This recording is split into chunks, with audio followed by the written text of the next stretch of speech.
The book of Genesis. It's the first book of the Bible, and its storyline divides into two main parts.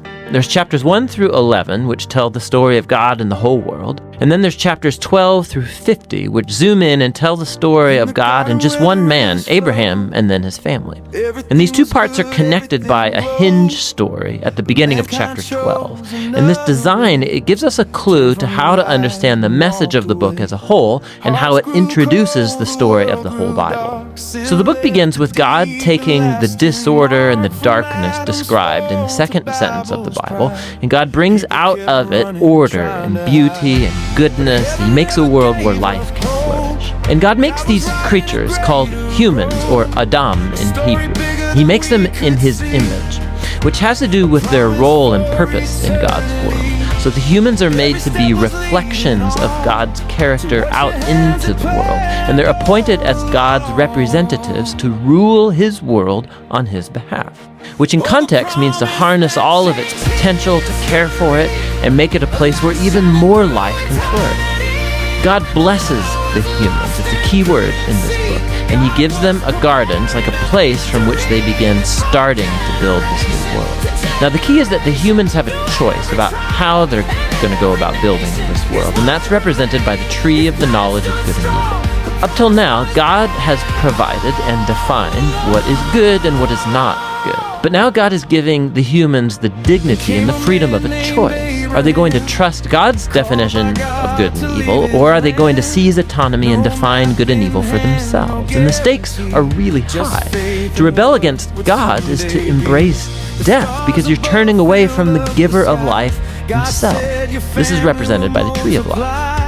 And so in chapter 3, a mysterious figure, a snake, enters into the story. The snake's given no introduction other than it's a creature that God made. And it becomes clear that it's a creature in rebellion against God, and it wants to lead the humans into rebellion and their death. The snake tells a different story about the tree and the choice. It says that seizing the knowledge of good and evil are not going to bring death, that it's actually the way to life and becoming like God themselves. Now, the irony of this is tragic, because we know the humans, they're already like God. They were made to reflect God's image. But instead of trusting God, the humans seize autonomy, they take the knowledge of good and evil for themselves, and in an instant, the whole story spirals out of control.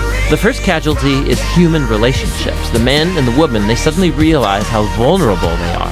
Now, they can't even trust each other. And so they make clothes and they hide their bodies from one another. The second casualty is that intimacy between God and the humans is lost. So they go and run and hide from God, and then when God finds them, they start this game of blame shifting about who rebelled first. Now, right here, the story stops, and there's a series of short poems where God declares to the snake and then to the humans the tragic consequences of their actions. God first tells the snake that despite its apparent victory, it is destined for defeat, to eat dust. God promises that one day a seed, or a descendant, will come from the woman who's going to deliver a lethal strike to the snake's head. Which sounds like great news, but this victory is going to come with a cost, because the snake, too, will deliver a lethal strike to the descendant's heel as it's being crushed. It's a very mysterious promise of this wounded victor. But in the flow of the story so far, you see this is an act of God's grace. The humans, they've just rebelled, and what does God do? He promises to rescue them. But this doesn't erase the consequences of the humans' decision. So God informs them that now every aspect of their life together, at home and out in the field, it's going to be fraught with grief and pain because of the rebellion, all leading to their death. From here, the story then spirals downward. Chapters 3 through 11, they trace the widening ripple effect of the rebellion and of human relationships fracturing at every level. So there's a story about two brothers, Cain and Abel. Cain's so jealous of his brother that he wants to murder him. And God warns him not to give in to the temptation, but he does anyway. He murders him in the field. So Cain then goes on to build a city where violence and oppression reign. And this is all epitomized in the story of Lamech. He's the first man in the Bible to have more than one wife. He's accumulating them like property. And then he goes on to sing a short song about how he's more violent and vengeful than Cain ever was. After this, we get an odd story about the sons of God. which could refer to evil angelic beings, or it could refer to ancient kings who claimed that they descended from the gods. And like Lamech, they acquire as many wives as they wanted, and they produce the Nephilim, these great warriors of old. Whichever view is right, the point is that humans are building kingdoms that fill God's world with violence and even more corruption. In response, we're told that God is broken with grief. Humanity is ruining his good world, and they're ruining each other. And so out of a passion to protect the goodness of his world, he washes it clean of humanity's evil with a great flood. But he protects one blameless human, Noah, and his family, and he commissions him as a new Adam. He repeats the divine blessing and commissions him to go out into the world. And so our hopes are really high, but then Noah fails too, and also in a garden.